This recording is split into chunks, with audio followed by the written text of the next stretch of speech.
Assalamualaikum warahmatullahi wabarakatuh. Semoga kita selalu diberi kesehatan, rezeki yang berkah, serta dijauhkan dari sifat-sifat buruk yang dapat menyesatkan hati. Berikut kisah azab tentang seorang penjual warung yang sengaja menaikkan harga makanan terlalu tinggi demi keuntungan diri sendiri. Warung yang selalu ramai. Di sebuah kampung kecil, berdirilah sebuah warung makan bernama Warung Mak Ranti. Dari luar, warung itu tampak sederhana, namun selalu ramai oleh warga kampung maupun orang luar. Mak Ranti dikenal sebagai satu-satunya penjual makanan yang buka sejak subuh hingga malam, sehingga banyak orang bergantung padanya. Namun, di balik keramaian itu, Mak Ranti memiliki sifat yang tidak disukai banyak orang. Ia menjual makanan dengan harga yang tak wajar. Sebungkus nasi dengan lauk sederhana bisa ia patok 4 kali lipat dari harga normal. Sayur bening dan sambal saja ia hargai seolah hidangan restoran mewah. Ketika warga mengeluh, Mak Ranti hanya tersenyum sinis sambil berkata, "Kalau nggak mau makan di sini ya silakan cari tempat lain. Saya nggak maksa." Sayangnya, warung lain jauh dari kampung, sehingga warga terpaksa membeli. Setiap hari, Mak Ranti menghitung uangnya dengan bangga, merasa usahanya paling berjasa.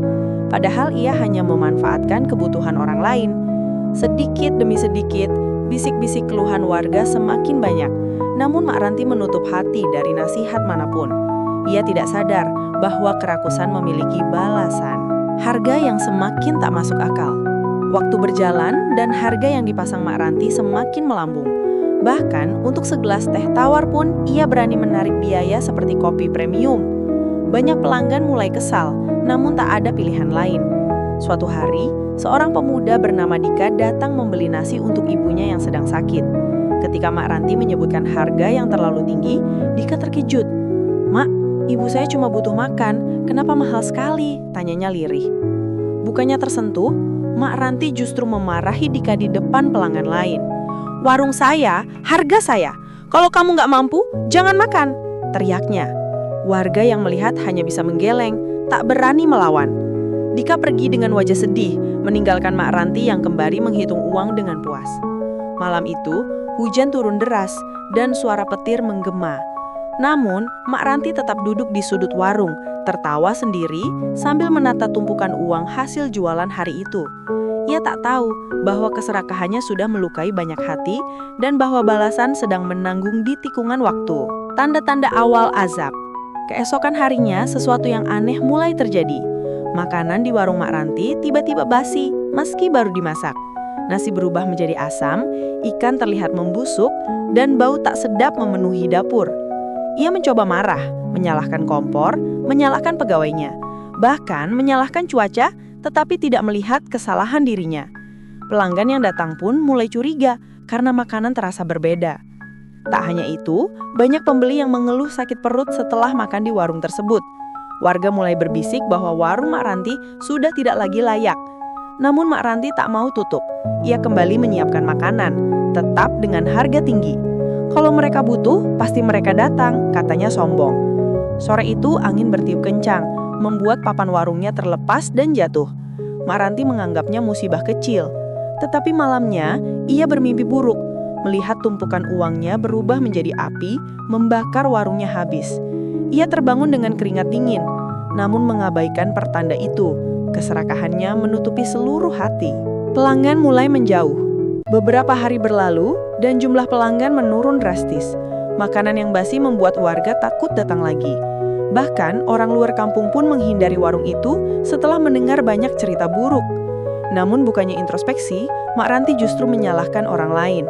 "Mereka iri sama kesuksesan saya," serunya. Ia kemudian menaikkan harga lebih tinggi lagi untuk menutupi kerugian. "Kalau cuma 2 orang yang makan, ya tinggal saya tarik harga 10 kali lipat," katanya dengan bangga. Namun cara itu malah membuat semakin banyak orang menjauh. Dalam sehari, hanya 1-2 pembeli yang datang. Itu pun setelah ditawar secara setengah paksa. Suatu malam, ketika tengah menghitung uang yang tersisa, Mak Ranti melihat kecoa merayap keluar dari tumpukan uangnya. Ia kaget dan segera menepisnya. Namun, keesokan harinya, hama itu memenuhi laci penyimpanan uang. Uang-uang itu menjadi basah, rusak, dan berbau. Ia panik, tetapi tetap menolak mengakui bahwa semua ini adalah akibat keserakahannya. Langkah menuju azab semakin dekat, tetapi Mak Ranti masih membutakan diri. Warung yang mulai runtuh. Suatu siang, saat matahari terik, banyak bagian warung Mak Ranti tiba-tiba mengalami kerusakan. Atap bocor, kayu penyangga lapuk, dan dinding mulai retak.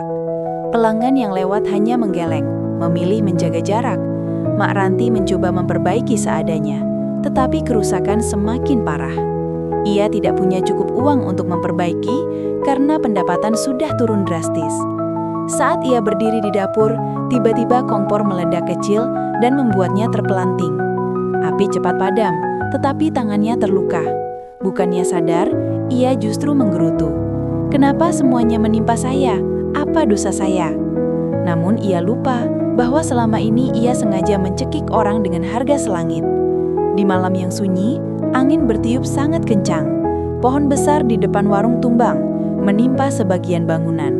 Mak Ranti menjerit histeris, tetapi tak ada yang membantu karena warga sudah muak dengan perlakuannya. Di tengah puing-puing, ia duduk termenung, menyadari bahwa warung kebanggaannya mulai hancur. Namun hati kerasnya tetap menolak berubah. Kesendirian yang menyesakan. Setelah warung rusak parah, Mak Ranti semakin terpuruk. Tidak ada pelanggan, tidak ada teman yang peduli, bahkan kerabat pun enggan berkunjung. Ia merasakan kesepian yang belum pernah dirasakannya sebelumnya. Malam-malamnya dipenuhi mimpi buruk. Suara orang mengeluh karena mahalnya harga, wajah Dika yang menangis, dan uang yang berubah menjadi abu. Suatu hari, ia mencoba membuka warung kembali meski seadanya. Namun ketika seorang ibu tua bertanya harga satu porsi nasi, Mak Ranti masih menyebutkan harga yang sangat tinggi. Ibu itu terkejut dan pergi tanpa berkata apa-apa. Saat itulah Mak Ranti merasa dadanya sesak. Ia mulai sadar bahwa kebiasaannya menipu orang lain telah merusak hidupnya sendiri. Namun kesadarannya datang terlambat. Tubuhnya semakin lemah dan penyakit mulai menyerangnya. Setiap malam rasa sakit di dada membuatnya sulit tidur. Tidak ada yang merawatnya, tidak ada yang peduli. Ia mulai menangis sendiri, bertanya-tanya kenapa semua ini terjadi. Padahal jawabannya sudah jelas, azab perlahan menghampiri orang yang menindas sesama. Azab yang turun tanpa diduga. Pada suatu sore hujan deras, Mak Ranti berusaha menutup warung yang sudah hampir roboh. Tiba-tiba angin kencang menghantam bangunan, membuat salah satu tiang penyangga patah. Atap warung runtuh sebagian dan mengenai tubuh Mak Ranti. Ia jatuh tersungkur, tak mampu berdiri. Warga datang melihat, tetapi hanya saling menatap tanpa mendekat. Dalam kondisi terjepit, Mak Ranti menjerit meminta tolong. Namun suara teriakannya tenggelam oleh hujan. Rasa sakit menjalar ke seluruh tubuhnya. Di tengah kepanikan itu, ia teringat semua kesalahannya. Membentak Dika, memaksa warga membeli makanan mahal, dan menolak mendengarkan nasihat. Ia menangis, memohon ampun, tetapi keadaan makin memburuk. Hujan terus turun, dan warungnya benar-benar roboh. Mak Ranti berhasil diselamatkan warga setelah hujan mereda, tetapi ia mengalami luka parah. Selama dirawat, ia hanya bisa berbaring dan merenungi keserakahan yang menghancurkan hidupnya. Azab telah menegurnya dengan keras, mengingatkan bahwa harta yang didapat dengan cara menindas tidak akan membawa berkah. Penyesalan dan perubahan.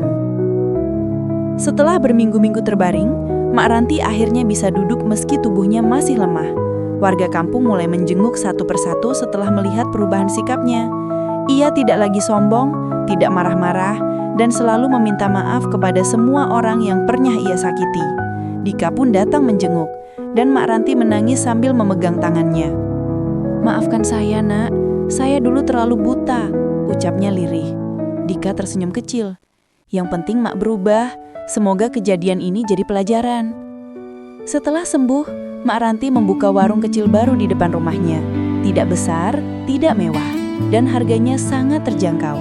Ia tidak lagi mengejar keuntungan besar, melainkan keberkahan. Warga kembali datang, bukan karena terpaksa, tapi karena merasa dihargai. Setiap hari, Mak Ranti mengingat azab yang pernah menimpanya. Runtuhnya warung, kesepian, dan luka dalam tubuhnya. Semua itu menjadi pengingat bahwa hidup harus dijalani dengan kejujuran dan tidak menzolimi orang lain. Kini warungnya sederhana, namun hatinya jauh lebih lapang. Ia menjalani hidup baru, penuh syukur dan penyesalan yang membawanya menuju kebaikan.